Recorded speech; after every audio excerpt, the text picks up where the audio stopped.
నేను పరిశుద్ధాత్మ దేవుణ్ణి అడిగాను. మరి వసంతవాడు వెళ్తున్నాను ప్రభు, మరి అక్కడ బిడ్డలకి మీరు ఏ వర్తమానాన్ని మీరు అందించబోతున్నారు ప్రభు, మరి నాకు తెలియచేయమని పరిశుద్ధాత్మ దేవుణ్ణి అడిగినప్పుడు పరిశుద్ధాత్ముడు నాకు ఇచ్చిన వాక్య ధ్యానం, అందరు నా వైపు చూడండి, నేను ఒక మంచి విషయాన్ని చెప్పి వాక్యములోనికి వెళ్తా. ఒక ఉపోద్ఘాతాన్ని చెప్పాను, ఒక చరిత్ర చెప్తాను, వినండి.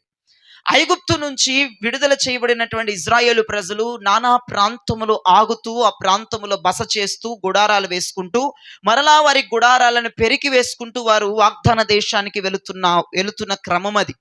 ఐగుప్తు నుంచి 430 సంవత్సరాలు ఐగుప్తులో బానిసలుగా ఉన్న ఇజ్రాయేలు ప్రజల్ని దేవుడైన యెహోవా మోషే ద్వారా విడిపించి వారిని తీసుకొస్తున్నటువంటి తరుణం. అక్కడక్కడ ప్రాంతాల్లో గుడారాలు వేసుకోవటం, ఆ నైట్ వరకు అక్కడ ఉండడం, మరలా ఉదయం గుడారాలు పీక్కొని మరలా వారు ప్రయాణమై వెళ్ళాలి. ఎక్కడి వరకు అండి? వాగ్దాన దేశానికి. వారిని ఇస్తానని చెప్పిన వాగ్దాన దేశానికి, వారికి సమృద్ధి ఇస్తానని చెప్పిన వాగ్దాన దేశానికి, వారికి స్వాస్థ్యముగా ఇస్తానని చెప్పిన వాగ్దాన దేశానికి వాళ్ళు ప్రయాణమై వెళుతూ ఒక ప్రాంతానికి వచ్చారు. అదే మోయాబు దేశం, మోయాబు ప్రాంతం.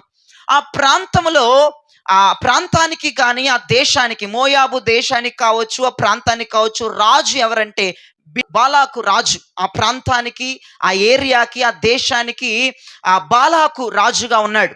అయితే ఉదయాన్నే లెగిచి చూడంగానే ఆ ప్రాంతం అంతా భయంకరమైన జన సమూహము కమ్మివేయబడి ఉంది. ఆ రాజుకి భయం వేసిపోయింది. ఇదేంటి జనమందరూ ఎక్కడి నుంచి వచ్చారు? ఉదయం కల్లా ఏంటి జనము ఇంత బీభత్సంగా ఈ జనము ఉన్నారు, ఇంత వేల మంది జనము, ఇన్ని లక్షల మంది జనము ఎక్కడి నుంచి వచ్చారని రాజు టెన్షన్కి గురయ్యాడు. బాలాకు అక్కడ వారిని పిలిచన్నాడు, ఎలాగైనా సరే ఈ తండోపతండాల జనాల్ని మన ప్రాంతంలోంచి తరిమేయాలి, మన ప్రాంతంలో నుంచి వారిని తరిమి కొట్టాలి. ఎవరైనా ఉన్నారా? వారికి తీటి అయిన వారు, వారికి సాటి అయిన వారు, మన వల్ల అయితే కాదు, వారు బలవంతులుగా ఉన్నారు, వారు చాలా జనముగా మూగిపోయి ఉన్నారు, లక్షల మంది జనం, మనం ఏమీ చేయలేం అని అక్కడ ఉన్న వారికి, వారి భటులకి ఆయన చెప్పినప్పుడు వారు అన్నారయ్యా, మన ప్రాంతంలో లేదా మన దేశంలో ఒక ప్రవక్త ఉన్నాడు, బిలాము. ఆ ప్రవక్తని పిలుచుకొస్తాను. ఆ ప్రవక్త గనక వాళ్ళని శపిస్తే వారు శపితగ్రస్తులైపోతారు.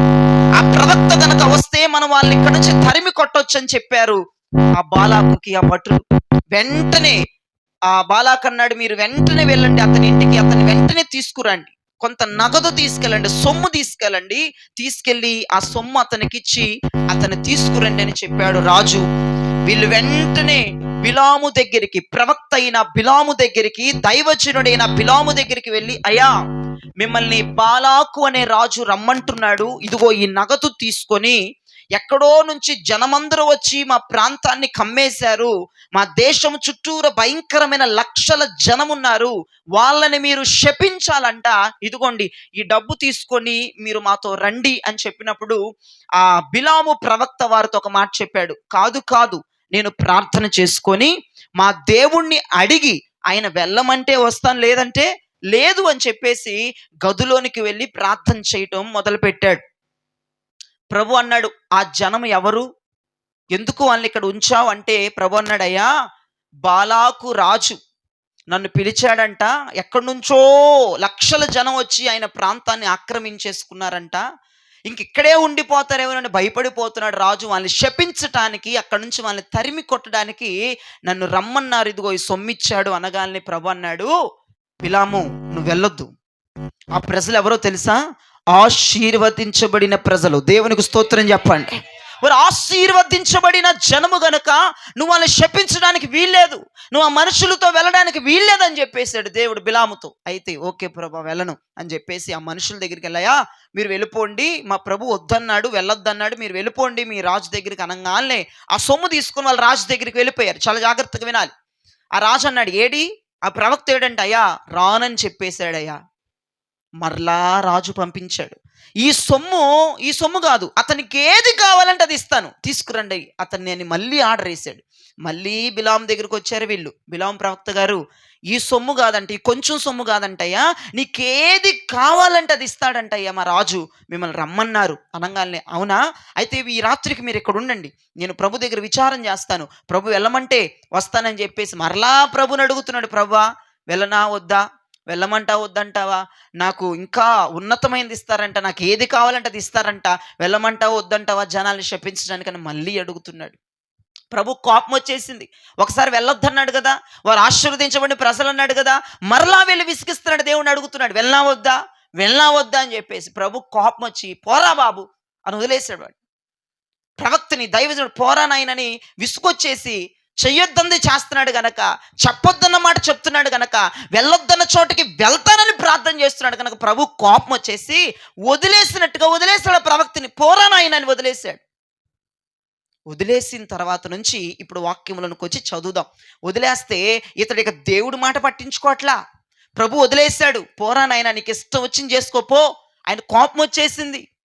పదే పదే నేను వద్దన్నది ఎందుకు అడుగుతున్నాడు, నేను వెళ్ళొద్దన్న స్థలానికి వెళ్తానని ఎందుకు ప్రార్థన చేస్తున్నాడని చెప్పేసి దేవుని కోపం వచ్చేసి బిలాము ప్రవక్తని వదిలేశాడు.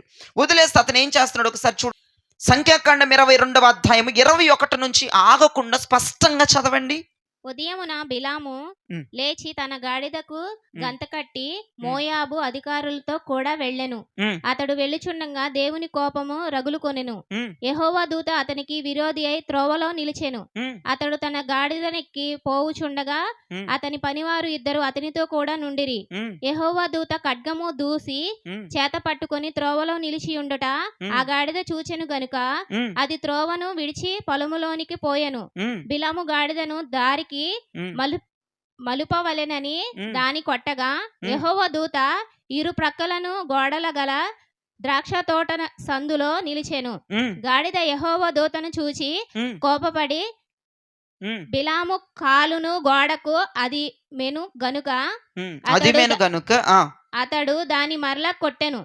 యెహోవా దూత ముందు వెళ్ళుచు కుడికైనను ఎడమకైనను తిరుగుట దారి లేక ఇరుకు చోటున నిలువగా గాడిద యెహోవా దూతను చూచి బిలాముతో కూడా క్రింద కూలబడ్డెను గనుక బిలాము కోపము మండి తన చేతి కర్రతో గాడిదను కొట్టెను. దేవునికి స్తోత్రం కలుగునుగాక. హల్లెలూయా. చూడండి అక్కడ ఎంత విచిత్రం, అసలు ఈ వాక్యం చదువుతున్న ఎంత విచిత్రం వేసిందో.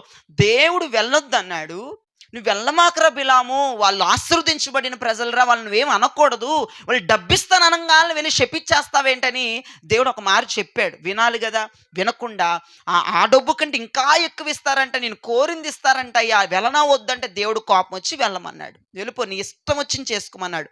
వెంటనే గాడిద కళ్ళ గంత కట్టేశాడు. గాడిద ఎక్కాడు, ఇద్దరు పనులు తీసుకెళ్ళాడు. అలాగా జర్నీ చేస్తూ ఉంటుంటే బిలామును చంపటానికి యెహోవా దూత ఖడ్గము దూసి మార్గ మధ్యలో నిలబడిపోయింది. ఎందుకంటే చెప్పిన మాట వినలేదు కదమ్మా, ఆయనకి ఇష్టం వచ్చిన పని చేసుకున్నాడు కదా, డబ్బు కోసం ప్రయాసపడుతున్నాడు. అక్కడ డబ్బును సంపాదించుకోవాలి, ఇదే మంచి ఆఫరు, ఈ ఆఫర్ ఎవ్వడికి లాదురు, నేను వదులుకుంటే నేను పిచ్చోడిని అయిపోతానని చెప్పేసి దేవుడు వద్దు, దేవుని మాట వద్దు అని చెప్పేసి దేవుణ్ణి పక్కన పడేసి ఆ నగదు కొరకు, ఆ డబ్బు కొరకు, ఆ బంగార వెండి నాణ్యముల కొరకు అతడు పరిగెడుతున్న విధానం ఒకసారి చూడండి. దేవుడు వదిలేసినట్లే వదిలేశాడు. మార్గ మధ్యములో యెహోవా దూత ఒకడు వచ్చి ఖడ్గము దూసి, చూడండి చాలా జాగ్రత్తగా, ఇక బిలామును చంపేయడానికి సిద్ధపడిపోయాడు దేవుడు. వినండి ఒక మాట, అప్పుడు వరకు యెహోవాను చూసిన బిలాము నేత్రములు ఇప్పుడు ఏం చేస్తున్నాయేమో చూడట్లా.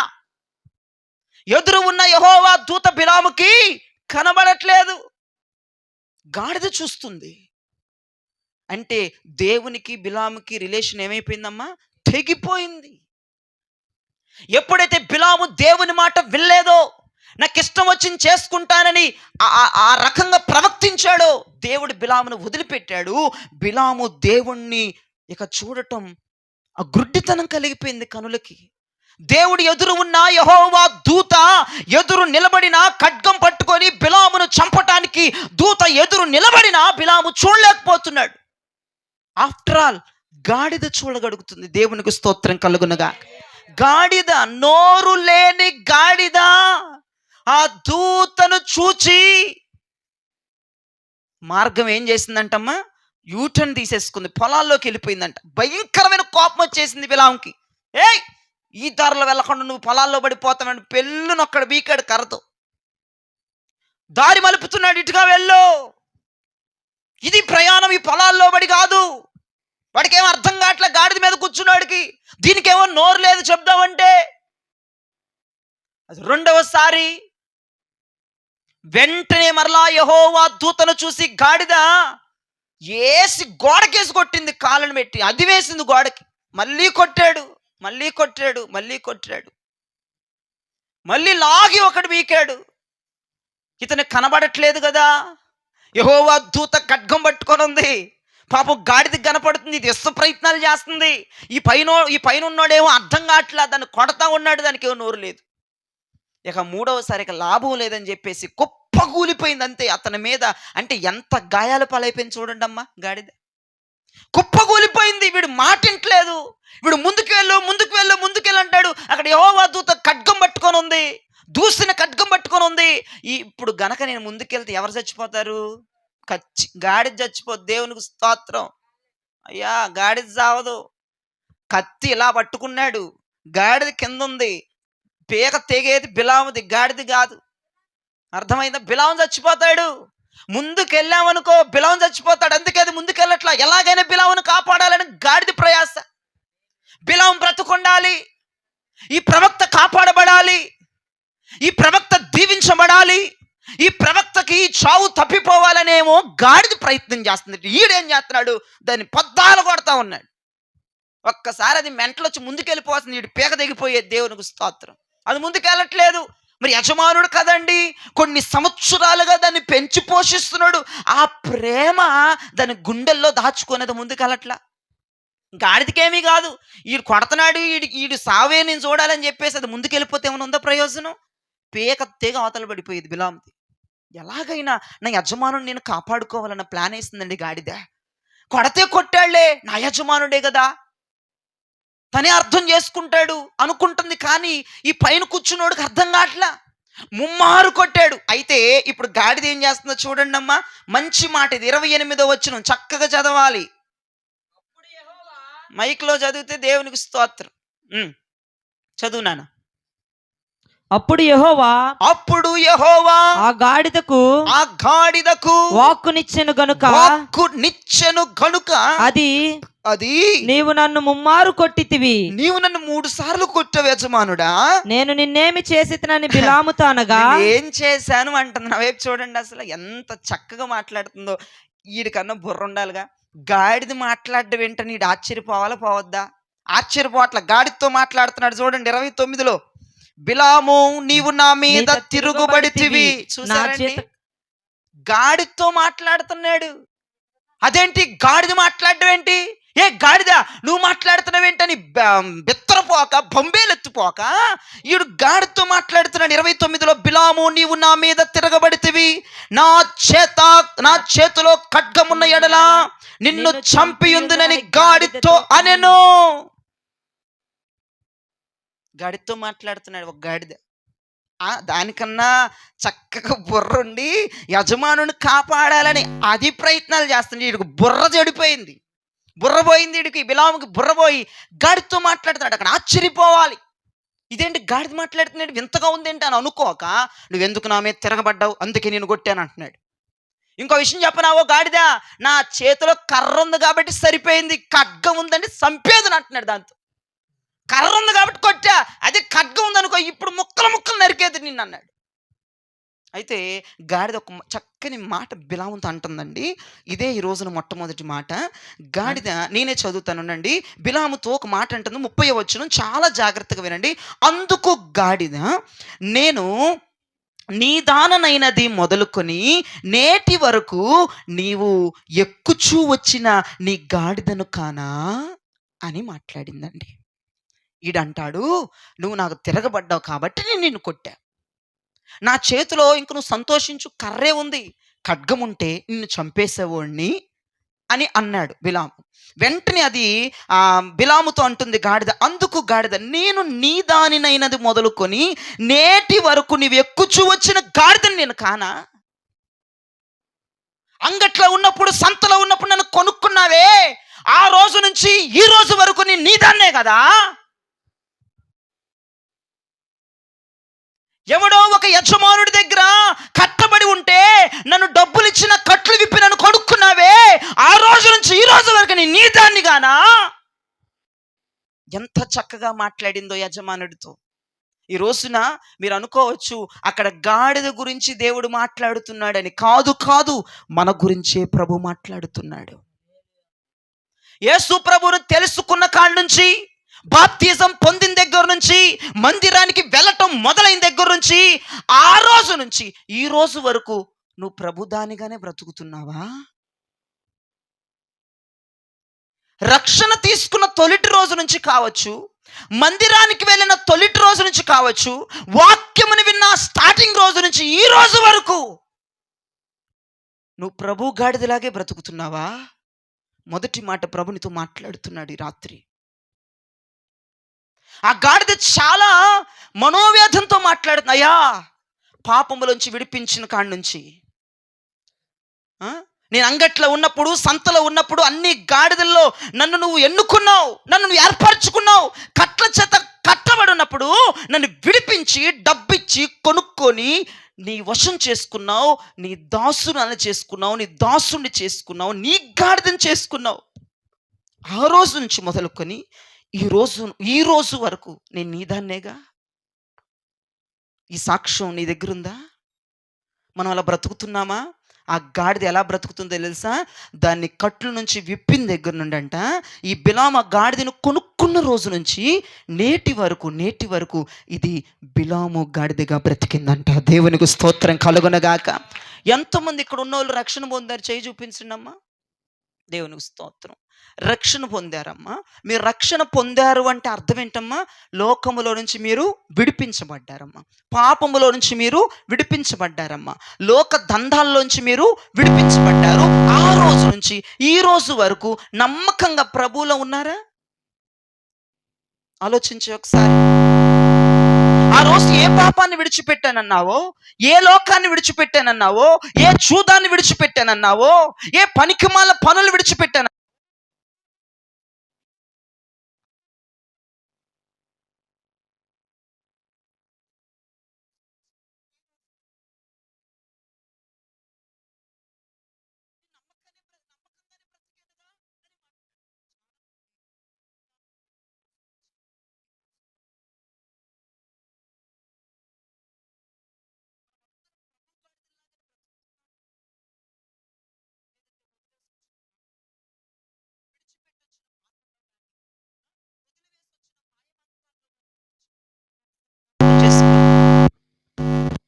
బాప్తిజం తీసుకున్న రోజు ఎన్నో నిర్ణయాలు, ఎన్నో తీర్మానాలు తీసుకున్నావే.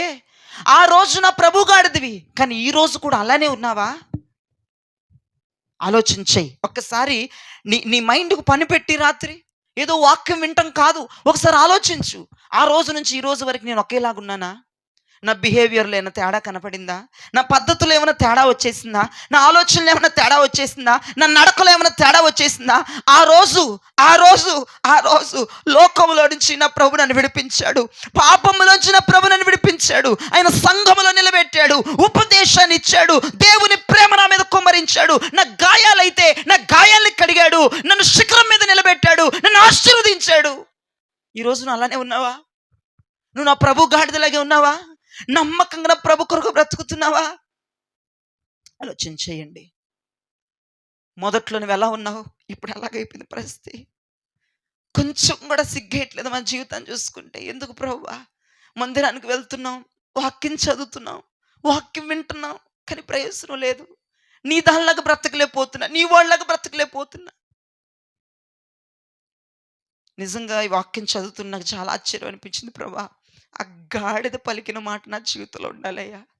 నన్ను పిలుచుకున్న రోజు నేను ఎలా ఉన్నాను, నన్ను ఎన్నుకున్న రోజు నేను ఎలా ఉన్నాను, స్టార్టింగ్ రోజు నేను మందిరానికి వెళ్ళిన రోజు నేను ఎలా ఉన్నాను, వాక్యం విన్న రోజు నేను ఎలా ఉన్నాను, ఈ రోజు వరకు నేను అలానే బ్రతకాలయ్యా. నేటి వరకు నేను అలానే ఉండాలి, రాకడ వరకు నేను అలానే ఉండాలి ప్రభువా అని ప్రార్థన చేసుకున్న నీ వాక్యం చదివిన తర్వాత నాకు నేను నమ్మకంగా బ్రతకాలేసయ్యా. ఒక్కలు చేయి చూపించండి. నేను మందిరానికి వెళ్ళిన స్టార్టింగ్ రోజు నుంచి, మొట్టమొదటి రోజు నుంచి ఈ రోజు వరకు నేను ఒకేలాగున్నాను అయ్యగారు అన్నోళ్ళు చేయి చూపించండి. మార్పులు వచ్చాయి, ఆలోచనలో మార్పులు వచ్చాయి, నడకలో మార్పులు వచ్చేసాయి, పద్ధతిలో మార్పులు వచ్చాయి, స్వభావాల్లో మార్పులు వచ్చేసాయి, మాట తీరులో మార్పులు వచ్చేసాయి. అంతా మారిపోయింది బ్రతుకు. నమ్మకంగా బ్రతకలేకపోతున్నాం, యథార్థంగా ప్రభు కొరకు నిలబడలేకపోతున్నాం భూమి మీద. ఆలోచించేస్తా ఒక్కసారి. ఈ రోజున మెసేజ్ టైటిల్ ఏం పెట్టానో తెలుసా? నేను ఈ రోజున ఈ వాక్యం యొక్క అంశం ఏంటో తెలుసా? గాడిదే తప్పించింది శాపము నుండి బిలాముని. ఎవరు తప్పించారండి శాపము నుండి బిలాముని? గాడిద. గాడిద జీవితాన్ని ఒక్కసారి చూడు. నమ్మకంగా యజమానుడి దగ్గర బ్రతికిందంట, యజమానుడు పెట్టింది తినిందంట. ఏ రోజు కూడా యజమానుడా నాకు ఇది నచ్చలేదని మొహం చాటేయలేదంట. ఎందుకో తెలుసా? ఆ గాడిద సంతలో మురికిలో కట్ల మధ్య ఉంటే యజమానుడు వెళ్ళి ఆ మురికిలో నుంచి ఆ కట్లు తెంచి ఆ సంతలో నుంచి విడిపించాడన్న కొంచెం విశ్వాసం, ఆ నమ్మకత్వంతో బ్రతికిందంట యజమానుడి కోసం. అది ఈరోజు ఆ విశ్వాసం నీకుందా? విడిపించాడుగమ్మా దేవుడు, నిన్ను ఆశీర్వదిస్తున్నాడు కదమ్మా. ఆ విశ్వాసం లేకుండా ఎలా బ్రతుకుతామమ్మా భూమి మీద? ఆ కృతజ్ఞత లేకుండా ఎలా బ్రతకాల్సి వస్తుందమ్మా భూమి మీద? నిన్ను కాపాడటం ఆయన చేసిన తప్ప, నీ గాయాలు కట్టడం ఆయన చేసిన తప్ప, లోకంలో పాపములో ఉంటే నిన్ను మందిరానికి తీసుకెళ్ళి వదిలేయటం ఆయన చేసిన తప్ప, ఎందుకు కృతజ్ఞత చూపించట్లేదు?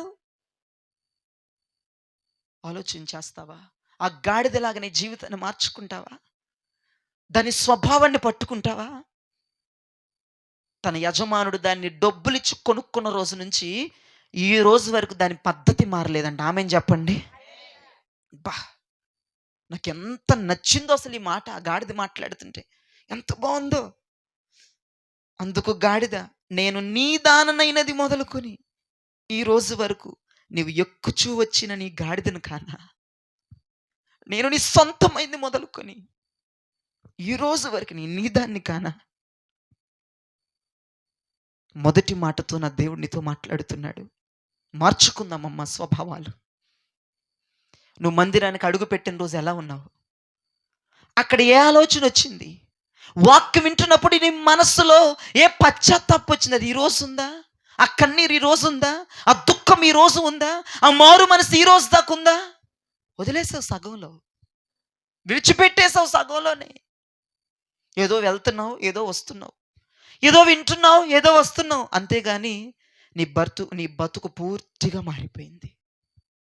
నువ్వు నా ప్రభు దానిలాగా లేవు, నువ్వు నా ప్రభు వాళ్ళలాగా లేవు, నువ్వు నా ప్రభు గాడిదలాగా, నా ప్రభు యొక్క కుమార్తె కుమారులాగా లేరు మీరు. మొత్తం అరికాళ్ళు మొదలుకొని నడినెత్తు వరకు నీ స్వభావంలో మార్పు, నీ మాటలో మార్పు, నీ ఆలోచనలో మార్పు, మొత్తం మారిపోయావు నువ్వు. మొత్తం మారిపోయావు నువ్వు. మొత్తం మారిపోయావు. నువ్వు నా ప్రభు గాడిదవు కాదు.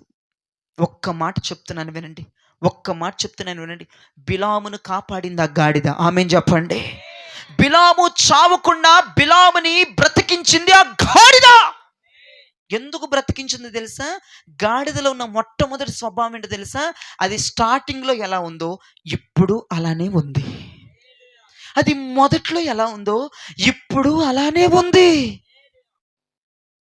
అది మందిరానికి వెళ్ళినప్పుడు, మొట్టమొదటి రోజు మందిరానికి వెళ్ళినప్పుడు ఎలా ఉందో ఈ రోజుకి అలానే ఉంది. అది బాప్తిజం తీసుకున్న రోజు ఎలా ఉందో ఈ రోజుకి అలానే ఉంది. అందుకే బిలాము కాపాడబడ్డాడు. అందుకే బిలాము చావు నుండి తప్పించబడ్డాడు. ఈరోజు నేను ఒక మాట చెప్తున్నాను.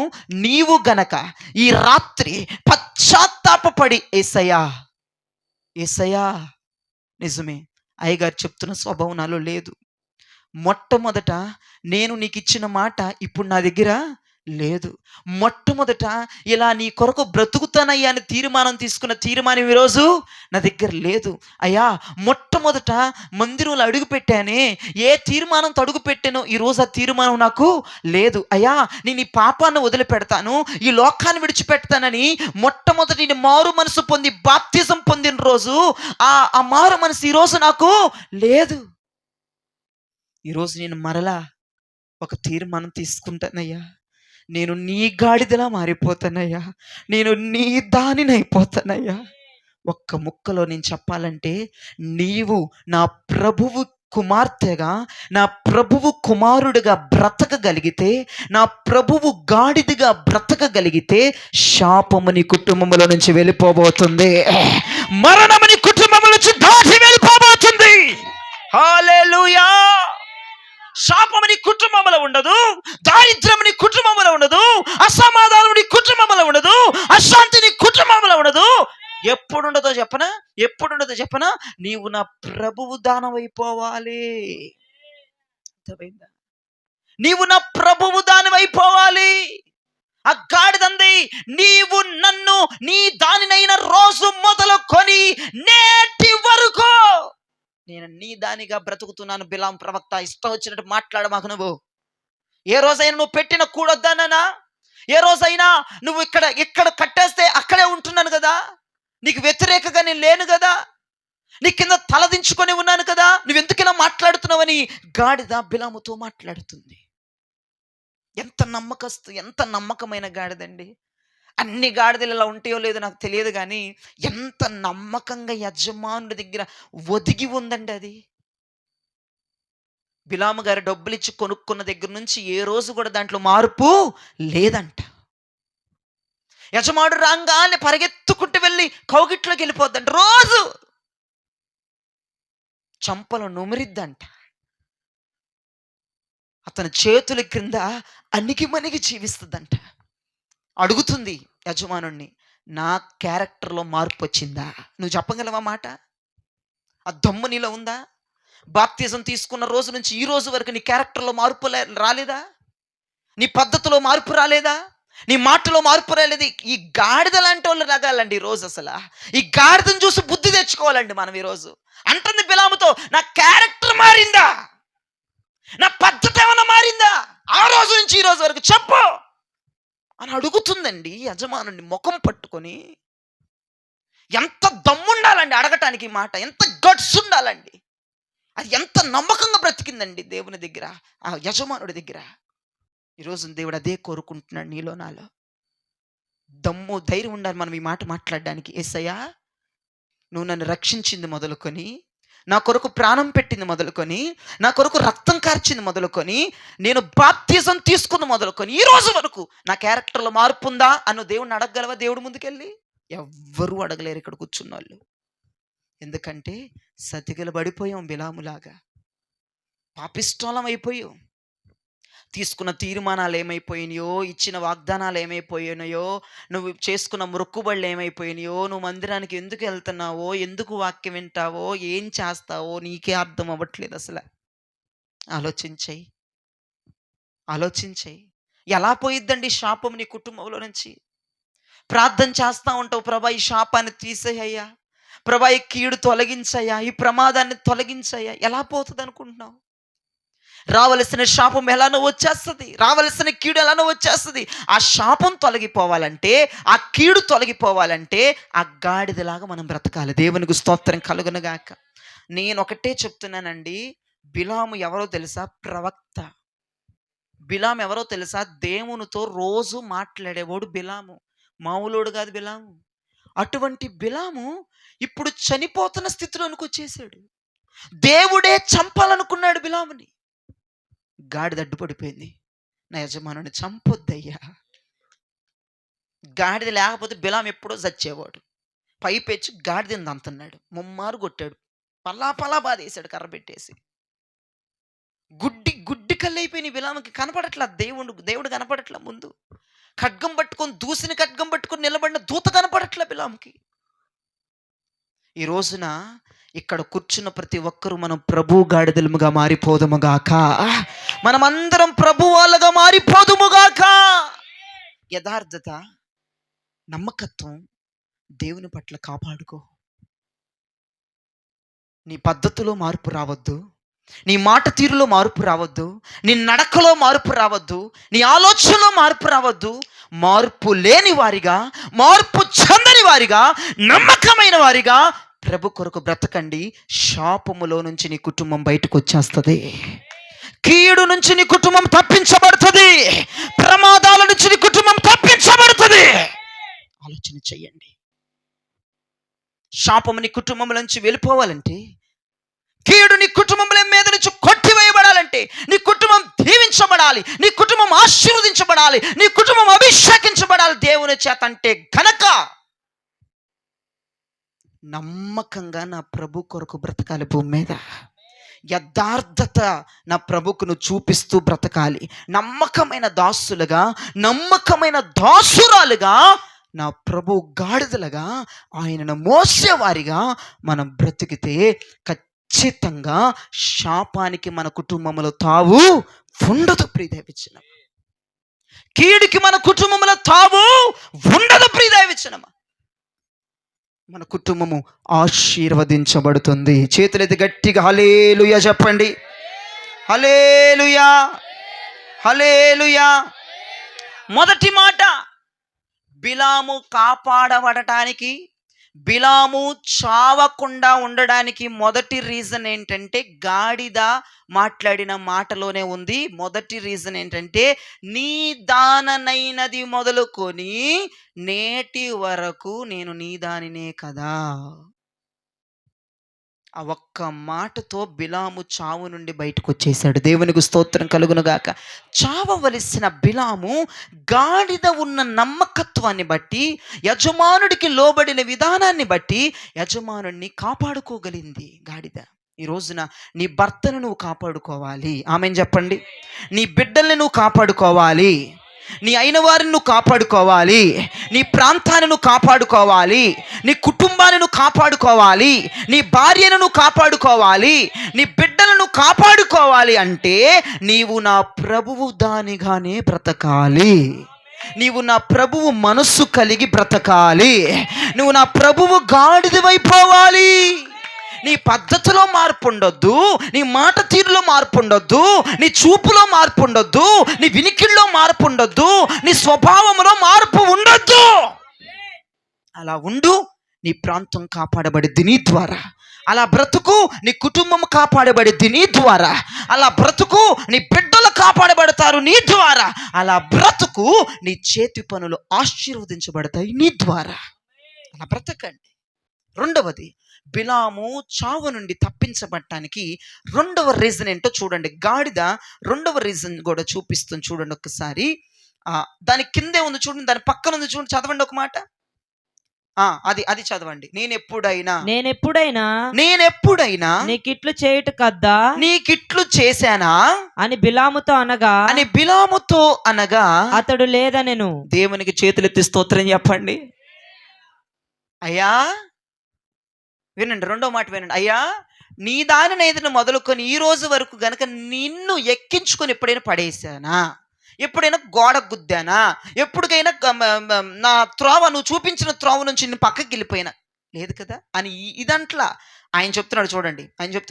బిలాము చెప్తున్నాడు చూడండి, అతడు లేదనేను. చేతులెత్తి స్తోత్రం చెప్పండి.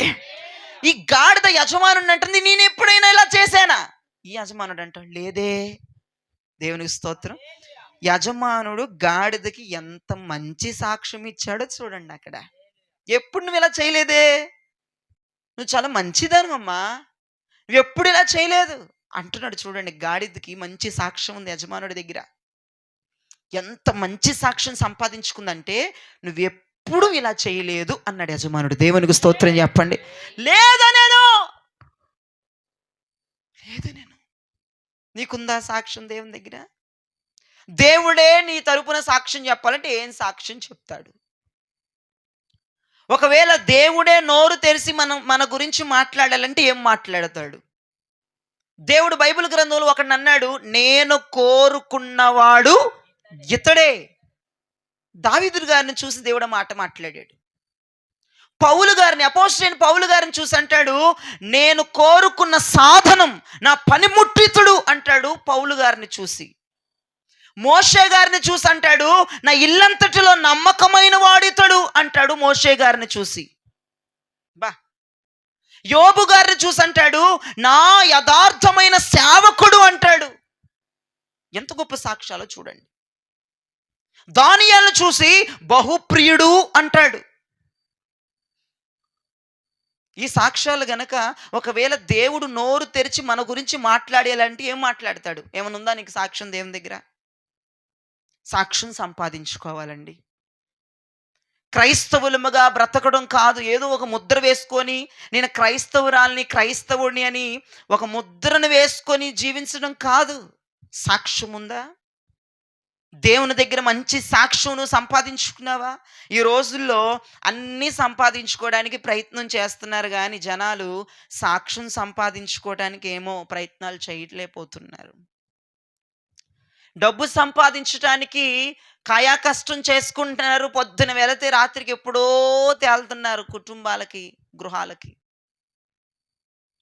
డబ్బు సంపాదించడానికి కష్టపడుతున్నావు, ఇహలోకములో ఆస్తులు సంపాదించుకోవడానికి కష్టపడుతున్నావు, ఇహలోకములో ఘనత సంపాదించుకోవడానికి, పేరు సంపాదించుకోవడానికి కష్టపడుతున్నావు, కానీ దేవుని దగ్గర ఒక సాక్ష్యం సంపాదించుకోవడానికి ఎందుకు ప్రయాసపడలేకపోతున్నావు? ఒక మాట నన్ను చెప్పనివ్వండి, దేవుని దగ్గర సాక్ష్యమును సంపాదించుకున్న వారు, ఇహలోకములో మనుషుల దగ్గర ఒక మంచి సాక్ష్యమును సంపాదించుకున్నవారు రేపటి రోజున నా ప్రభుతో యుగయుగములు జీవించబోతున్నారు. హల్లెలూయా. మనం సాక్ష్యం సంపాదించుకోవాలి. డబ్బు సంపాదించుకున్నావు కాదన్ను, ప్రయాసపడుతున్నావు కాదన్ను, పొలాలు గట్రా ఇల్లు సంపాదించుకున్నావు, ఆస్తులు సంపాదించుకున్నావు, స్థలాలు సంపాదించుకున్నావు, రేపు నా బిడ్డలకి ఏంటి అని చెప్పేసి అన్ని సమకూర్చుకున్నావు, సంపాదించుకుంటున్నావు. ఇవన్నీ రేపటి రోజున ప్రభు దగ్గరకు తీసుకెళ్తాయా? ఇవన్నీ నేను ప్రభు దగ్గర తీసుకెళ్తాయి అంటే చెప్పు, నేను కూడా అదే బిజీ అయిపోతాయి ఈ రోజు నుంచి. తీసుకెళ్తాయా? నువ్వు కష్టపడుతున్నావు, ప్రయాసపడుతున్నావు కదా డబ్బు కొరకు. ప్రయాసపడు కాదన్ను, తినటానికి ప్రయాసపడు, ఉండడానికి ప్రయాసపడు. ఇక అదే మైండ్ సెట్ కలుగుండి, అదే ఒక భయంకరమైనటువంటి ఉద్దేశం కలుగుండి, ఇక డబ్బు లేకపోతే మనం లేం అని చెప్పి ఎంత ప్రయాసపడుతున్నావు. నేను చెప్తున్నాను, ఇహలోక సంబంధమైన వాటి కోసం నువ్వు ప్రయాస పడుతున్నావు. ఇవన్నీ రేపటి రోజు నేను ప్రభు దగ్గరికి తీసుకెళ్ళి నిలబెట్టవు. ఖచ్చితంగా ఇవి నిన్ను మోసం చేస్తాయి. నువ్వేది సంపాదిస్తున్నావో ఖచ్చితంగా రేపటి రోజున నిన్ను మోసం చేస్తాయి. ప్రభు దగ్గరికి అవి నేను చేర్చవు. ఏది నిన్ను ప్రభు దగ్గర చేర్చేది చెప్పనా? దేవుడు మన కొరకు పలికే సాక్ష్యమే. దేవునికి స్తోత్రం. యోబు గురించి దేవుడు ఒక మంచి సాక్ష్యం ఇచ్చాడు. యోబు అనే నా సేవకుడు యథార్థవంతుడు, నీతిమంతుడు, న్యాయవంతుడు, అతను మించిన వాళ్ళు లేడురా అంటాడు దేవుడు. మోషే దగ్గరకు వచ్చి, మోషే నా ఇల్లంతట్లో భలే నమ్మకమైన వాడురా నువ్వు అని అంటాడు. దానియేలు దగ్గరకు వచ్చి, దానియేలు నువ్వు నాకు బహుప్రియుడివి అంటాడు. యేసయ్య దగ్గర సాక్ష్యం ఉందా? యేసయ్య నేను చూసి అబ్బా చాలా మంచి బిడ్డ అని చెప్పగలడా? యథార్థమైన బిడ్డ, వారం వారం మందిరానికి వస్తుంది, నమ్మకంగా ఉంటుంది, వాక్యం వింటది, వాక్యానుసారంగా నడుస్తుందని దేవుడు చెప్పగలడా నీ గురించి సాక్ష్యం? సరే, దేవుడు దాకా వెళ్ళిపోయాం. నీకు కీడు చేసేవాళ్ళు ఎలాగైనా నీ మీద చెడ్డ సాక్ష్యం పలుకుతారు, వాళ్ళని తీసి పక్కన పడేద్దాం. నీకు మేలు చేసేవారు నీ గురించి మంచి సాక్ష్యం చెప్పగలరా? నీ మేలు కోరేవారు, నువ్వు మంచిగా ఉండే వాళ్ళని గురించి మంచి సాక్ష్యం చెప్పగలరా? పోను వారి దగ్గర సంపాదించుకున్నావు సాక్ష్యం. ఆయన భక్తి అండి, అసలు దేవుడు అంటే పిచ్చండి, చాలా నమ్మకంగా ఉంటారండి, యథార్థంగా ఉంటారండి వాళ్ళు అని నీ మేలు కోరేవారు. నువ్వు మంచిగా ఉండేవాళ్ళు నీ గురించి మంచి సాక్ష్యం ఇవ్వగలరా? ఒక్కసారి ఆలోచించే. నీ ఫ్రెండ్ సర్కిల్, నీ ఫ్రెండ్స్, నీ స్నేహితులు నీకు మంచి సాక్ష్యం ఇవ్వగలరా? బొంకకుండా సాక్ష్యం చెప్పాలి నీ గురించి. నువ్వు పనులకు వెళ్తావు కదా, నీ ఇరుగు పొరుగు వారితో కలిసి పనిచేస్తూ ఉంటావు, వారిని గురించి ఒక్క మంచి సాక్ష్యం చెప్పగలరా? బొంకకుండా, జంకకుండా, తడువుకోకుండా వెంటనే నీ పేరత్తంగానే ఒక మంచి సాక్ష్యం ఇవ్వగలరా? సాక్ష్యం సంపాదించుకో. సాక్ష్యమే నీ మీదకు వస్తున్న కీడుని తప్పిస్తుంది. దేవునికి స్తోత్రం. సాక్ష్యమే నీ మీదకి రావాల్సిన ఆశీర్వాదాన్ని పంపుతుంది. దేవునికి స్తోత్రం. ఈ రోజున నువ్వు ఆశీర్వదించబడాలి, నీ భార్య ఆశీర్వదించబడాలి, నీ బిడ్డలు ఆశీర్వదించబడాలి, టోటల్గా నీ కుటుంబమే ఆశీర్వదించబడాలంటే ఒక మంచి సాక్ష్యము భూమి మీద కలిగి ఉండు. వన్స్ దేవుడు నీ కొరకు సాక్ష్యం చెప్పాలి, నీ ప్రక్కన ఉన్నవారు కూడా నీ గురించి ఒక మంచి సాక్ష్యం చెప్పాలి. ఎందుకు సాక్ష్యం కొరకు ప్రయాసపడమని చెప్తానో చెప్పన, ఎందుకు సాక్ష్యం కొరకు ప్రయాసపడాలో చెప్పన. వాక్యములోనికి వెళ్దాం. ఒక మంచి మాట నేను మీకు చూపిస్తాను. హెబ్రీ పత్రిక 12వ అధ్యాయము 1వ వచనం. ఇక నేను ముగిస్తాను. హెబ్రీ పత్రిక 12వ అధ్యాయము 1వ వచనం చదవగా విందాం. ఇంత గొప్ప సాక్షి సమూహము మేఘము వలె మనలను ఆవరించి ఉంది. ఏంటండి, ఇంత గొప్ప సాక్షి సమూహము మనల్ని ఏం చేస్తుందంటండి? ఏం సాక్షి సమూహం? అబ్రహాముకి సాక్ష్యం ఉందా లేదా? ఈసాకుకు ఉందా లేదా? యాకోబుకు ఉందా లేదా? అబ్రహాముకి ఉందా లేదా? అబ్రహాము విశ్వాసులకు తండ్రి. ఈసాకుకి సాక్ష్యం ఉంది, అతడు దేవుని తండ్రి చిత్తాన్ని చేయవాడు, దేవుని చిత్తాన్ని చేయవాడని ఈసాకుకి సాక్ష్యం ఉంది. యాకోబు మగసిరి కలిగిన వాడని యాకోబుకి సాక్ష్యం ఉంది. వినండి, అబ్రహాముకి సాక్ష్యం ఉంది, ఈసాకుకి సాక్ష్యం ఉంది, యాకోబుకి సాక్ష్యం ఉంది, అపోస్తులందరికీ సాక్ష్యం ఉంది, వివిధమైన వారందరికీ సాక్ష్యం ఉంది. ఇంత గొప్ప సాక్షి సమూహం అంట మనల్ని ఏం చేస్తుందంటమ్మా? నా వైపు చూడండి, మనల్ని ఆవరించి ఉంది. మన పితరులందరికీ గొప్ప సాక్ష్యం ఉందా లేదా? గట్టిగా చెప్పాలి, ఉందా లేదా? మన పితరులందరికీ గొప్ప సాక్ష్యం ఉంది. అంత గొప్ప సాక్షి సమూహము మనల్ని ఏం చేస్తుందమ్మా? ఆవరించుంది. ఇప్పుడు ఈ సాక్షి సమూహము మనల్ని ఏం చేస్తో చూడండి. 1 తెస్సలోనియులకు రాసిన పత్రిక 4వ అధ్యాయము 17వ వచనము చదవగా విందాం. 1 తెస్సలోనియులకు రాసిన పత్రిక 4వ అధ్యాయము 17వ వచనాన్ని చదవగా విందాం. ఆ మీదట సజీవులమై నిలిచియుండు మనము వారితో కూడా ఏకముగా ప్రభువుని ఎదుర్కొనుటకు ఆకాశ మండలములకు మేఘముల మీద కొనుపబడుదుము. చేతులెత్తి గట్టిగా ఆమేన్ అనండి ఒకసారి. మనం సాక్ష్యం భూమి మీద కలిగి ఉంటే ఎక్కడికి కొనుపోబడతామంటండి? మేఘముల మీద నుండి మనం ప్రభు దగ్గర కొనుపోబడతామంట. ఇంత గొప్ప సాక్షి సమూహము మనల్ని ఆవరించి, మేఘం వలె మనల్ని ఆవరించి, నువ్వు కూడా సాక్ష్యం కలిగి ఉంటే మనల్ని పరలోకం తీసుకెళ్తుందంటండి. నేను ఎందుకు సాక్ష్యం సంపాదించుకోమని చెప్తున్నాను తెలుసా? ఈ సాక్ష్యము మనల్ని పరలోకానికి చేరుస్తుంది, తండ్రి వద్దకు చేరుస్తుంది, ప్రభు వద్దకు చేరుస్తుంది. చాలామంది సాక్ష్యం లేకుండా బ్రతుకుతారు. ఏం లాభం బ్రదర్ సాక్ష్యం లేకుండా బ్రతుకుతే? ఎవరు చూసినా చీ అంటారు. బయటికి సంతోషంగా నీతో ఏదో 4 ముక్కలు నువ్వేదో తన్నేస్తావు, నువ్వేదో పొడి చేస్తావు, ఏదో చేసేస్తావని బయటికి నీ ముందు బాగానే పొగిడినా అవతల వాళ్ళ దగ్గర నీ గురించి బ్యాడ్గా మాట్లాడుతున్నారు. చూసుకో, ఎందుకు అటువంటి జీవితం? నువ్వు ప్రయాసపడుతున్నావు ఇహలోక సంబంధంగా, నువ్వు ఎన్ని వాటి కొరకు ప్రయాసపడినా ఖచ్చితంగా ప్రభు దగ్గరికి తీసుకెళ్ళవు. ఈ రాత్రి మనం ప్రయాసపడవలసింది సాక్ష్యం కొరకు. దేవుని నోట నుండి మన కొరకు దేవుడు ఒక మంచి సాక్ష్యం ఇవ్వాలి. అంతేకాదు ఆమెన్ చెప్పరే, మీకు సాక్ష్యం వద్దా? ఎవ్వరికి సాక్ష్యం వద్దా? సాక్ష్యం లేకపోతే ఖచ్చితంగా నరకానికి పోతారు. అర్థమైందా? ఖచ్చితంగా నరకానికి పోతారు. ఎందుకంటే ప్రభు త్వరగా రాబోతున్నాడు కనుక మంచి సాక్ష్యం సంపాదించుకుందాం. అంతమంది ఈ సాఫ్ట్వేర్ యుగంలో అందరూ కూడా డబ్బు కోసం ప్రయాసపడుతుంటే, ఆస్తుల కోసం ప్రయాసపడుతుంటే, బిల్డింగ్లు కట్టుకోవటం కోసం ప్రయాసపడుతుంటే, పిల్లల కోసం దాచే విషయంలో ప్రయాసపడుతుంది. మనం దేనికోసం ప్రయాసపడాలమ్మా? సాక్ష్యం కొరకు ప్రయాసపడాలి. నిలువెత్తు ప్రార్థన చేయాలి, ప్రభు నా గురించి మీరు ఒక మంచి సాక్ష్యం చెప్పాలయ్యా. నీ పద్ధతును చెక్ చేసుకోవాలి, నీ మాట తీరు చెక్ చేసుకోవాలి. ఒకసారి అన్నీ నువ్వు చెక్ చేసుకోవాలి, పరిశీలన చేయాలి. ఎక్కడైనా తప్పిపోతున్నావేమో, ఎక్కడైనా పాపం చేస్తున్నావేమో, ఎక్కడైనా పాపంలో పడిపోతున్నాం. ఎందుకంటే దేవుని దగ్గర నుంచి మనం సాక్ష్యం కోల్పోతాం. సాక్ష్యం కలిగి ఉండాలి. బలా మంచి దాసుడా, బలా మంచి దాసురాలని దేవుడే మన గురించి సాక్ష్యం చెప్పాలి. అంతేకాదు మనుషుల నోట నుండి కూడా మనం మంచి సాక్ష్యం పొందుకోవాలి. నువ్వు మాట్లాడిన వాళ్ళు, నీ కొరకు కీడుని ఉద్దేశించే వాళ్ళు ఎలాగైనా చెడ్డ సాక్ష్యం చెప్తారు. వాళ్ళని మినహాయించి నీతో మంచిగున్నోళ్ళు కూడా నిన్ను బట్టి మంచి సాక్ష్యం కలిగి ఉన్నారా లేదా చూసుకోవాలి. నువ్వెవరితో క్లోజ్గా ఉంటావో, నువ్వెవరితో క్లోజ్గా మాట్లాడతావో వాళ్ళైనా నీ గురించి మంచి చెప్పగలరా? ఆలోచించాయి. ఏదైనా 2 మాటలు మంచి చెప్పే ఉన్నాయా వాళ్ళ దగ్గర? ఆలోచించాయి. లేకపోతే దేవుని దగ్గర మంచి సాక్ష్యం లేకపోతే, నువ్వు కలిసి మెలిసి ఉండి నువ్వు చక్కగా సంతోషంగా ఉన్న నీ స్నేహితుల దగ్గర మంచి సాక్ష్యం లేకపోతే, ఈ రోజు నుంచి సాక్ష్యం కొరకు అందరం ప్రయాసపడదాం. దేవునికి స్తోత్రం కలుగునుగాక. ఏం చెప్తున్నాడు బిలాము? గాడిదకి ఏం సాక్ష్యం ఇస్తాడు? లేదే, నువ్వు మంచిదానివి. అవునా కాదండి? ఆ వచనంలో ఎంత చక్కగా చెప్తున్నారు. 30వ వచనంలోనేనండి మనం చదివింది. 30వ వచనంలో నేను ఎప్పుడైనా నీకు ఇట్లు చేయుట కద్దా అని బిలాముతో అనగా, అతడు లేదు, నువ్వు చాలా మంచిదానివమ్మా, నువ్వు బుజ్జిదానివమ్మా, నేను కొనుక్కున్న దగ్గర నుంచి చాలా నమ్మకం ఉన్నావమ్మా, విశ్వాసంగా ఉన్నావమ్మా, యథార్థంగా ఉన్నావమ్మా, ఏ రోజు నా మాట వినకుండా లేవమ్మా, చక్కని దానవమ్మా అని బిలాం పొగిడేస్తున్నాడు గాడిదని.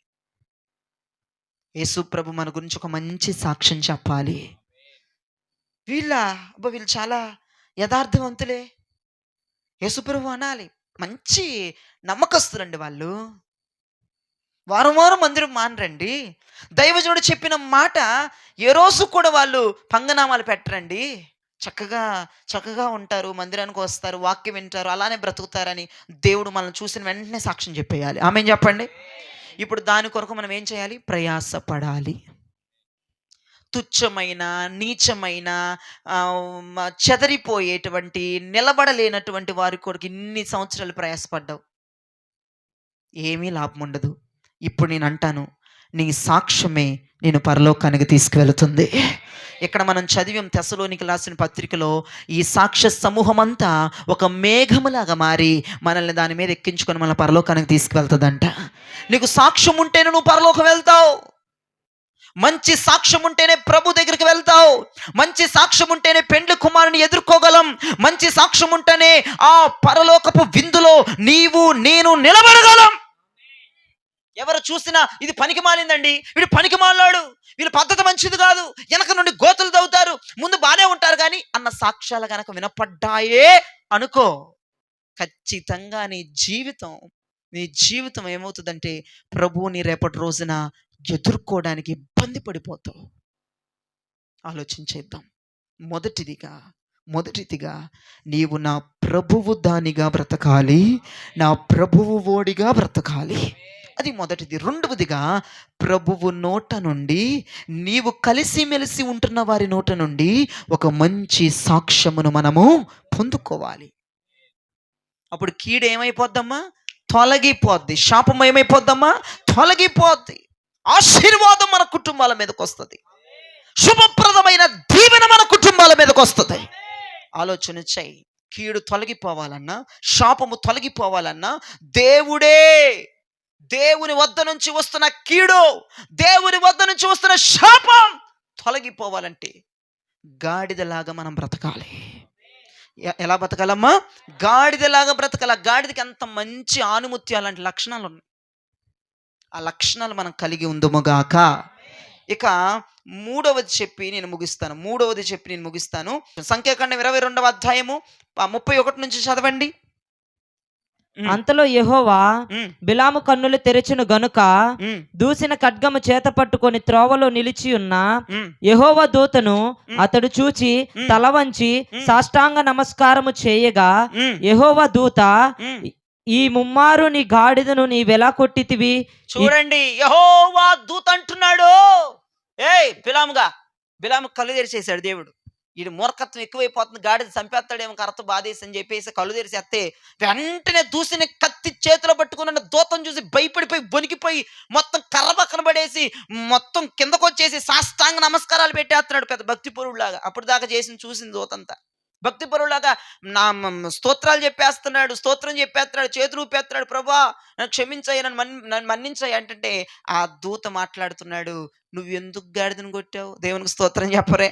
నువ్వు ఎందుకు 3 సార్లు గాడిదను కొట్టావు? చదువు నాన్న. ఇప్పుడు చాలా మంచి మాట, అది ఇంపార్టెంట్ చాలా. ఇదిగో నా ఎదుట నీ నడత విపరీతమైనది గనుక నువ్వు చూపించిన పద్ధతి చండాలమైంది గనుక నేను నీకు విరోధినై నేను నీకు విరోధినై బయలుదేరి వచ్చి తిని బయలుదేరి వచ్చాను. ఆ గాడిద నన్ను చూచి ఆ గాడిద నన్ను చూచి ఈ ముమ్మారు నా ఎదుట నుండి తొలగెను. ఈ ముమ్మారు నా ఎదుట నుంచి తొలగింది గనుక అది నా ఎదుట నుండి తొలగని ఎడల అది నా ఎదుట నుండి తొలగలేదనుకో బిలాము, నిశ్చయముగా నేను ఇప్పుడు నిన్ను చంపి నిన్ను చంపేసి దాని ప్రాణమును రక్షించి ఉందనని అతనితో చెప్పాను. చేతులెత్తి స్తోత్రం చెప్పండి. ఈ గాడిద గనుక వెనక్కి వెళ్ళిపోతే నీ పేక ఎగిరిపోదు. ఇప్పుడు కల్లా ఆలోచించరా మూర్ఖుడు, దాన్ని కొడతావు నోరు లేని దాన్ని. అందుకే దానికి నోరు ఇచ్చేసాడు దేవుడు. మరి ఏం చేస్తాడు వీడు? మూర్ఖుడిలాగా దాన్ని తంతాడు పొద్దాకలా. ప్రభుత్వ రిలేషన్ కట్ అయిపోయింది, ప్రభుత్వం మాటలు కట్ అయిపోయినాయి, ప్రభుత్వం సొత్తం కట్ అయిపోయింది. వద్దన్న పనికి పరిగెడుతున్నాడు. పని గాడిద కన్నా చూపిస్తే మాట వింటాడేమనుకుంటే మాట ఇంట్లో పద్దాలు కొడుతున్నాడు. గాడిద మీద ప్రేమ చూపించేసి బిలాము కళ్ళు తెరిచి బిలాముని తువాట్లు పెట్టి తిట్టేస్తున్నాడు దేవుడు. దాన్ని ఎందుకు కొట్టావు నువ్వు? చూడండి, గాడిద నువ్వు ఎందుకు కొట్టావురా అని అడుగుతున్నాడు అక్కడ. నువ్వు ఎందుకురా గాడిదని కొట్టింది? అది కనుక వెనక్కి వెళ్ళిపోతే, పొలంలోకి వెళ్ళిపోతే, నిన్ను గోడకి అణిచివైపోతే, కొప్పగూలిపోతే, ఎప్పుడు నీ పేక తెగిపోయేది నా కత్తికి. కృతజ్ఞత చూపించి నీ గాడిదకి సారీ చెప్పుదానికి, క్షమాపణ అడుగు గాడిదని. పిచ్చి మొహవాడ, ఎంత యథార్థంగా ఉందిరా నీ గాడిద, నీకు నమ్మకంగా ఉందిరా? నువ్వు కొనుక్కున్న దగ్గర నుంచి నమ్మకంగా బతికింది కదరా నీతో. ఏ రోజైనా ఇలా బిహేవ్ చేయలేదు. ఎందుకు ఇది ఇలా బిహేవ్ చేస్తుంది, ఎందుకు ఇలా అనుసరిస్తుంది, ఎందుకని ఆలోచించావా? దాన్ని పట్ట బాధేస్తున్నావు. దాన్ని బాధ తెలుసుకోలేదు. దాని పద్ధతి ఎందుకు ఇలాగా ఇది బిహేవ్ చేస్తుంది, ఎందుకు ఇలాగా చేస్తుందని నువ్వు ఆలోచించవచ్చు కదా. ఎందుకు దాన్ని కొట్టావు పాపం? అది గనక నా నుండి తొలగిపోకపోతే, ఈ మాట గట్టిగా పట్టుకోండి, అది గనక నా నుండి తొలగిపోకపోతే, నా ఎదుటి నుండి తొలగిపోకపోతే నువ్వు చచ్చిపోయేవాడివి. ఏమంటుందమ్మా? నా ఎదుట నుండి అది తొలగిపోకపోతే ఖచ్చితంగా నువ్వు సచ్చేవాడివే అంది. ఇప్పుడు మనం ఏం చేయాలంటే మనమందరం ఎవరి ఎదుటున్నామమ్మా? ఇప్పుడు దేవుని ఎదుట మనం ఉన్నాం. ఎవరి ఎదుటున్నామమ్మా? దేవుని ఎదుట, యూదా గోత్రపు సింహము ఎదుట మనం ఉన్నాము కాబట్టి నీలో వస్తున్న ఆలోచనలోంచి నువ్వు తొలగిపోవాలి. లోకపు ఆలోచన పిచ్చగా వచ్చేస్తూ ఉంటాయి కొంతమందికి. దేవుణ్ణి కోపం తెప్పించే పనులు చేసేద్దాం అనుకుంటారు. వాటి నుంచి మనం తొలగిపోవాలి అర్జెంటుగా. ఎందుకంటే యెహోవా మన పక్షమునున్నాడు, యెహోవా మన ఎదురు ఉన్నాడు. అది కరెక్ట్ పద్ధతి కాదు. నువ్వు గనక యేసయ్యని ఓవర్టేక్ చేసి ముందుకెళ్ళిపోయావంటే, ఏదైతే నేను చేసేది చేయాల్సిందే, నేను ఆలోచించేది చేయాల్సిందే, నా మూర్ఖత్వమే గెలవాలి, నా మొండితనమే గెలవాలని కనుక ముందుకెళ్ళవనుక సత్తావు. తొలగిపో, ఆ ఉద్దేశాల నుంచి తొలగిపో, ఆ లోక ఆశల నుంచి తొలగిపో, లోక తలంపుల నుంచి తొలగిపో. అందరికి వస్తాయండి పిచ్చి ఆలోచనలు, కానీ చేయకూడదు. దేవునికి స్తోత్రం చెప్పండి. అందరికి దరిద్రమైన ఆలోచనలు వస్తాయి, కానీ చేయకూడదు. ఆలోచనలు జయించే కృప దేవుడిని అడగాలి. అంటున్నాడు చూడండి, ఈ గాడిద గనక నా నుండి తొలగిపోకపోతే, ఎంత బాగుంది ఈ మాట. ఈ గాడిద గనక నా నుండి తొలగిపోకపోతే, ఆలోచించేయండి. ఆ గాడిదలో ఏ ఆలోచన వచ్చిందమ్మా? ఇప్పుడు నేను ముందుకెళ్ళకూడదు, ముందుకెళ్తున్న యజమానుడు చచ్చిపోతాడు. కాబట్టి అదేం చేసింది? దాని మైండ్లో, గాడిద మైండ్లో వస్తుంది, నీకెందుకే, ఆడు సచ్చాడు, నువ్వు ముందుకెళ్ళిపో అంటుంది ఒక ఆత్మ. ఇంకొక ఆత్మ చెప్తుంది, కాదు, నాకు ఎంతో ఆహారం పెట్టినాడు కదా, నన్ను అల్లార ముద్దుగా పెంచుకున్నాడు కదా, వెనక్కి వెళ్ళిపోదామని ఇంకొక ఆత్మ చెప్తుంది. కానీ వినండి, రెండు తలంపుల మధ్యలో ఉన్న గాడిద ఏ తలంపులను తీసుకుందో తెలుసా? మంచి తలంపులు తీసుకొని అక్కడి నుంచి తొలగిపోయింది. చెడ్డ తలంపు నుంచి తొలగిపోయింది. ఈ రోజున చాలా మంది ఏది ఆలోచిస్తే చేసేస్తున్నారు. ఎందుకంటే అవునండి, నాకు ఆలోచన వచ్చి చేసేసానండి నేను. ఇప్పుడు ఏంటంటారు? పొరపాట్లు.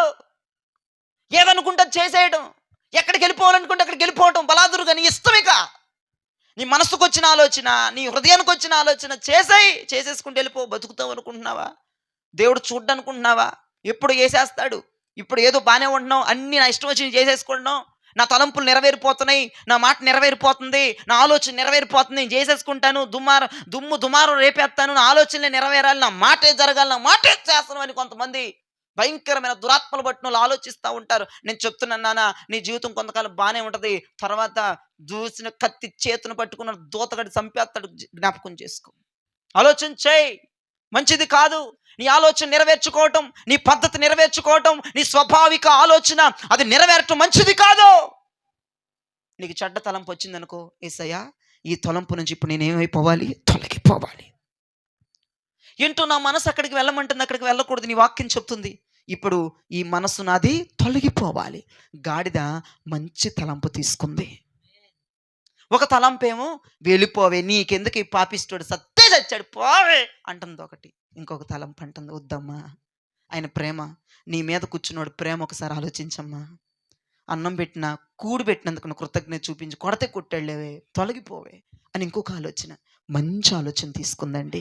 అందుకే యెహోవా దూత అంటున్నాడు, ఈ గాడిద గనక నీ క్షేమాన్ని కోరి తొలగిపోయింది, మంచి ఆలోచన తీసుకుంది. అదే గనక నన్ను కొడుతున్నాడు, ఈయన చంపేపిద్దామని చెప్పి ముందుకు వచ్చే నీ పని ఏమైపోద్దరా పనికి మాలాడా. మంచి ఆలోచన తీసుకుందిరా, మంచి తలంపుల మీద నిలబడిందిరా. ఇప్పటికైనా తెలుసుకోరా నీ గాడిద యొక్క స్వభావం, ఇప్పటికైనా తెలుసుకోరా నీ గాడిద మంచితనం అని బాగా తిట్టేసింది బిలాముని పట్టుకుని. యెహోవా దూత, దేవునికి స్తోత్రం, బాగా తిట్టేశాడు బిలాముని పట్టుకొని. ఈ రోజున మంచి ఆలోచనలు తీసుకొని మనం ముందుకెళ్ళదుమగాక. వేటి యందు తొలగిపోవాలి?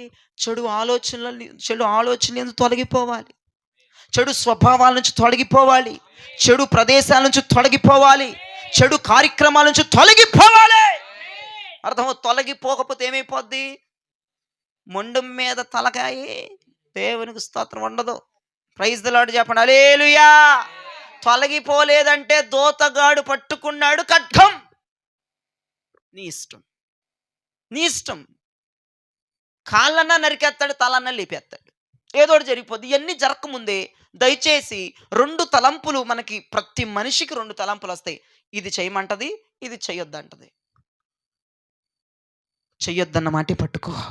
అక్కడికి వెళ్ళొద్దని ఒక తలంపు చెప్తుంది, ఇంకో తలంపు అక్కడికి వెళ్ళంటది. వెళ్ళొద్దన్న తలంపే పట్టుకో. మంచి తలంపును పట్టుకొని ముందుకు వెళ్ళిపో. చెడ్డ తలంపులు తొలగిపో. కీడుపోయి నీ మీదకి మేలు వచ్చేస్తుంది, నాశనం పోయి నీ మీదకి అభిషేకం దిగి వస్తుంది. అర్థమవుతుందా? నా మాటలు జ్ఞాపకం చేసుకుని 3 విషయాలు చెప్పాను నేను మీకు. నీ మీద కీడు రాకూడదు, నీ కుటుంబం మీద కీడు రాకూడదు, నీ కుటుంబం అంతా దీవించబడాలి, ఆశీర్వదించబడాలి, సేఫ్ జోన్లో ఉండాలి, బాగుండాలి అంటే గనక మొదటిది, నీవు నా ప్రభువు గాడిదవైపోవాలి, నీవు నా ప్రభువు దానివైపోవాలి, నీవు నా ప్రభువుడి వైపోవాలి. ఇక రెండవదిగా మంచి సాక్ష్యం ప్రభు నోటి నుంచి, నీవు కలిసిమెలిసి ఉంటున్న వారి నోటి నుంచి రావాలి. ఈ సాక్ష్యమే మన పరలోకం తీసుకెళ్తుంది. 2 మాటలు అయిపోయినాయి. మూడవదిగా నీవు తొలగిపోవాలి. వేటి నుంచి? చెడు ఆలోచనల నుంచి తొలగిపోవాలి, చెడు కార్యక్రమాల నుంచి తొలగిపోవాలి. ఇప్పుడు సపోజు చెడు కార్యక్రమాలు అంటే, ఇప్పుడు ఒక ఎదురింటాంతో గొడవ పెట్టుకోవే అని ఒక తలంపు చెప్పింది అనుకో, వెళ్ళిపోతావు, రయ్యలు వెళ్ళిపోతావేక, వెళ్ళిపోయి ఆగుతావేక. దేవుని స్తోత్రం. ఎన్ని అవతారాలు ఎత్తుతావో దేవుని స్తోత్రం, దేవునికి మహిమ కలుగునుగా.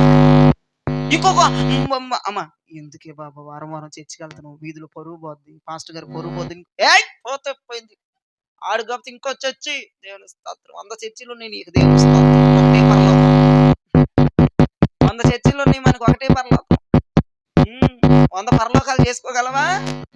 100 పరలోకాలు చేసుకోవాలి. ఆ పాస్టర్ గారు నన్ను ఎన్నన్న పర్లేదు, ఇప్పుడు యుద్ధం వేసుకోవాల్సింది దీని మీద. ఎందుకు గోల? ఒకటేమో గొడవ పెట్టుకోమంటది ఒక ఆలోచన, ఒకటేమో వద్దులే అయ్యగారు పరువు పోద్ది, నీ పరువు పోద్ది, నువ్వు మందిరానికి వెళ్తావు, దేవుడు బిడ్డ అందరు పరువు పోతే వద్దులే బాబు అంటది. కానీ అది వినకుండా నీ పంతానికి వెళ్ళిపోయి గొడవ పెట్టేసి, ఇంక ఇటువంటి కార్యక్రమాలు అన్ని చెప్పను కానీ కొన్ని ఇటువంటి కార్యక్రమాలు ఉంటాయి, ఈ ఆలోచనలు ఉంటాయి. ఈ ఆలోచనల నుంచి మనం తొలగిపోదుముగాక. ఇంకా భయంకరమైన ఆలోచనలు, పాపం చేయమని చెప్తుంది ఒక తలంపు, ఇంకోటి అంటే వద్దు నువ్వు దేవుని బిడ్డవంటది. కానీ పాపం జోలికి వెళ్ళిపోతూ ఉంటాం, జూదం జోలికి వెళ్ళిపోతూ ఉంటాం, అతిక్రమముల జోలికి వెళ్ళిపోతూ ఉంటాం. ఈ రోజున గనక ఈ 3 క్యారెక్టర్లో నువ్వు కలుగుంటే,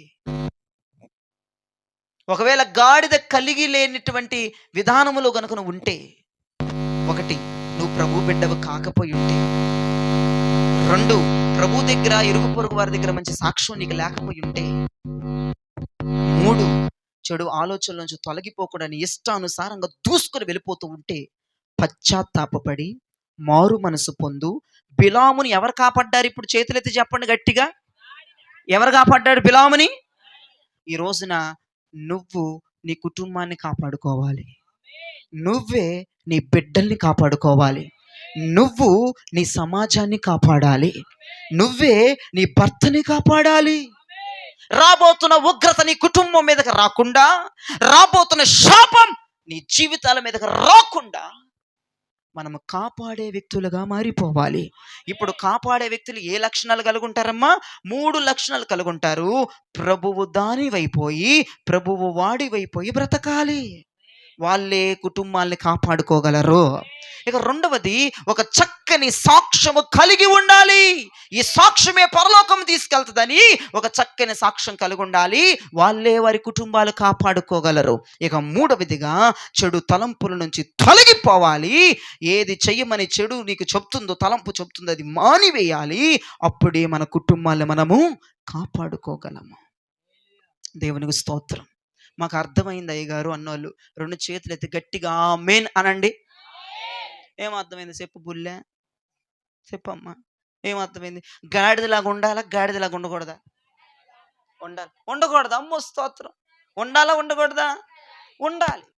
గాడిదలాగా ఉంటేనే మన కుటుంబాలు ఏమవుతాయమ్మా? కాపాడబడతాయి, రక్షించబడతాయి, వేటగాని ఊరిలో నుంచి తప్పించబడతాయి, నరకములో నుంచి బయటికి లాగివేయబడతాయి. దేవునికి స్తోత్రం. ఈ రోజున మరి మీ కుటుంబాల మీద దేవుని ఆశీర్వాదం నిలిచి ఉండునుగాక, దేవుని దీవెన నిలిచి ఉండునుగాక. మన కుటుంబాలని కాపాడుకునే గాడిదలముగా మనం మారిపోదుముగాక. ఈ వాక్యమును దేవుడు దీవించి మీ వినికిడిలో ఆశీర్వదించి మిమ్మల్ని ఫలింపచేయునుగాక. ఆమేన్.